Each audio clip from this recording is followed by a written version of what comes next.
Je suis devant vous aujourd'hui libre et je parle avec vous libre. Je dois ma reconnaissance au président de la République. Je vous prends à témoin pour lui dire que je mettrai toutes mes forces mentales et physiques, morales, au service de la patrie pour son commandement. Je ne les trahirai jamais. Autant j'étais fidèle à Laurent Désiré Kabila, jamais une seule seconde m'est arrivé à trahir. On vous a menti. Autant, désormais, je ne trahirai jamais Félix Tshisekedi. Je servirai la patrie sous son commandement. Mais Dieu, comme je le disais, a touché le cœur du président Félix Tshisekedi pour me libérer de la prison. Mesdames et messieurs, je profite de votre caméra, de votre plume, pour dire aujourd'hui à Monsieur le Président de la République, Félix Tshisekedi, que je lui dédie le service, le sacrifice du reste de ma vie par une loyauté indéfectible.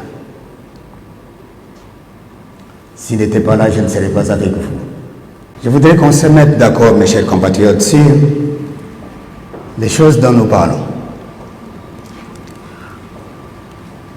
Je préfère plutôt parler de la réunion ou du forum qui se tient dans le Haut-Katanga, comme province. Ce forum se tient probablement autour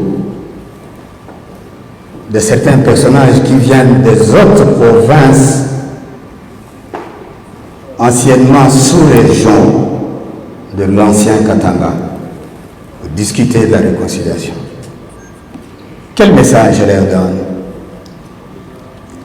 Mon message que j'adresse à mes chers compatriotes qui sont maintenant dans cette réunion et ceux qui sont ailleurs, c'est de dire qu'il est temps que les Congolais voient l'unité dans sa grandeur. Bien sûr que oui, nous avons une diversité culturelle et linguistique. Nous n'avons pas besoin aujourd'hui de nous appesantir sur la collégialité du sentiment sectoriel.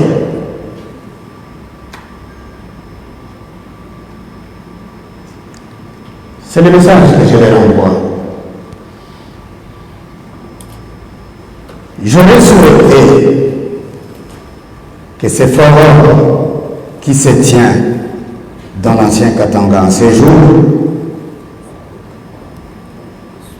dise: nous avons mal fait de diviser notre province. Réfléchissons pour trouver un argument sociologique et juridique que nous portons à l'Assemblée nationale afin d'obtenir le quitus de l'Assemblée nationale pour l'organisation d'un référendum qui permettait à ce que ceux qui se sentaient divisés injustement et qui pensent être réunis pour l'avenir obtiennent le droit de dire: nous ne voulons plus être Lualaba, au Katanga, au Tanganyika et tout ça, nous voulons rentrer dans le Katanga. Ça sera la solution nationale. Ce qui est possible. C'est possible que les gens disent, parce qu'à l'époque, il y avait 6 provinces. Puis c'est devenu, c'est pas 27 ou 30. Après, c'est revenu à 10. Puis après 11. Aujourd'hui, nous sommes à 26. Demain, ça peut revenir 5. Mais il faut qu'il y ait des réflexions de cadre juridique et référendaire. Mais Pour anticiper à la question de Mme Racha, si son éminence, Monseigneur, dit dans sa phrase magique, malheur à celui qui s'opposerait à cette unité de Katangais. Mais où est-ce qu'il met le bonheur des autres Katangais qui ne sont pas allés là-bas? C'est justement, vous savez, nous qui avons fait les mathématiques, nous pouvons savoir comment faire les alliages. Et quelle est la différence entre mélange et composition. Si vous prenez l'huile et l'eau, vous mettez ensemble, sans aucun procédé chimique, vous allez constater que l'eau est là, à côté, et que l'huile aussi est de son côté.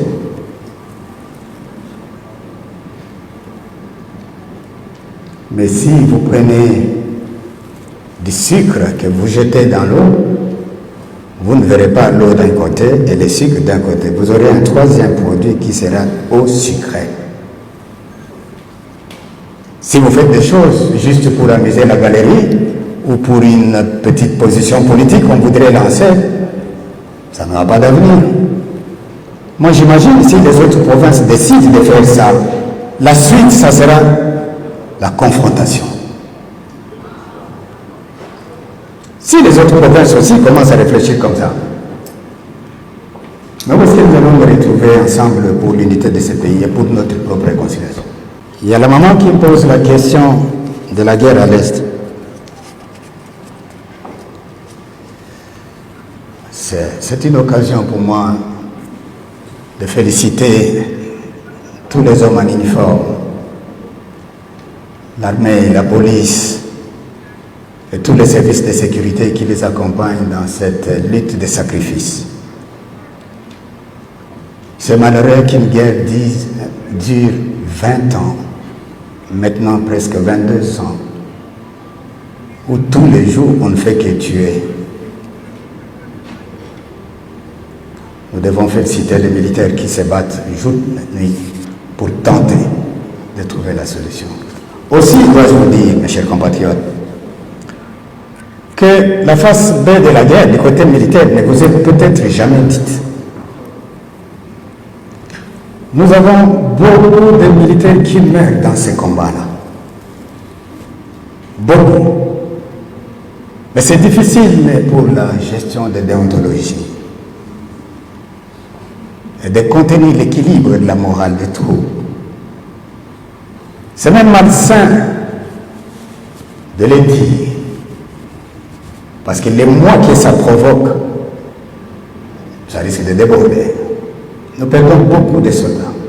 Et ils meurent pour que le pays recouvre la paix et la sécurité pour tous. Nous devons donc les encourager. Et le chef de l'État, quand il a décrété l'état de siège, à mon avis, la population devrait totalement adhérer. C'est lourd quand on dit état de siège. Les gens politisent ça. Alors que c'est vous-même qui avez voté la Constitution en 2006 pour dire qui sont pour, qui sont contre. On a mis ça dedans pour dire, lorsque une partie de notre pays est assiégée par les indépendantistes qui veulent nous arracher, comment devons-nous résoudre cette question? Faut-il laisser les partis politiques continuer à chanter, à danser? Faut-il laisser les gens continuer à faire des propagandes? Ou faut-il réduire certaines libertés pour permettre à l'action opérationnelle de faire son travail pour retourner la paix? Mais comme toujours, ce sont des questions d'apprentissage démocratique. Il y a des gens qui estiment politiquement, non, il n'y a pas ceci, oui, il n'y a pas cela. Mais lorsque ça viendra à Kinshasa, si on se réveille un jour, on dit Kimbanseke est partout là-bas, c'est pris, les militaires devront agir de la même manière. On va dire de ce côté-là, par exemple, que de telle heure à telle heure, il n'y a pas de circulation. De telle heure à telle heure, il n'y a pas de taxi. De telle heure à telle heure, il n'y a pas de musique. De telle heure à telle heure, pour permettre aux troupes d'avoir une visibilité qui leur permette de contenir et de détruire la menace. Même les bureaux, comment on les appelle, bureaux des partis politiques, les sièges. Si les rebelles prennent ça, est-ce que les partis politiques vont entrer là-bas pour faire ces réunions? Non. Je suis d'avis que nous devons, nous tous, civils et militaires, parce que à l'époque, j'ai l'impression qu'ici au Congo, nous sommes restés avec la notion de guerre comme étant essentiellement militaire. La question de guerre a cessé d'être essentiellement militaire. Elle est aussi civile, essentiellement civile. Les militaires, aujourd'hui, ne doivent agir qu'à la fin. Lorsqu'il n'y a aucun accord civil qui réussit, alors en ce moment, on se dit qu'il faut la force. Mais pour que ça réussisse, il faut que la corruption cesse. Il faut que la trahison cesse. Il faut que la politisation de la guerre cesse. Il y a des gens qui refusent d'aller se battre tout en étant en uniforme parce qu'il est fils de tel président d'un tel parti politique qui est pour ou contre telle ou telle autre personne. Mais si moi, j'appartiens à X parti politique, mais mon fils qui est militaire dit moi je ne vais pas me battre parce que ce parti politique-là combat ton parti politique. Ça veut dire que la République n'est pas gardée. Pour la unité nationale, na kosenga na bakongole nyonso bazala na esprit ya bomoko ko vivre na kati ya réconciliation nationale ezala bongo réconciliation ya kikabila te ezala réconciliation ya ba province te ezala réconciliation ya bana ya Congo tout basi ibali pour que biso nyonso totala vision moko liboso oyo mboka na biso ekoki kokende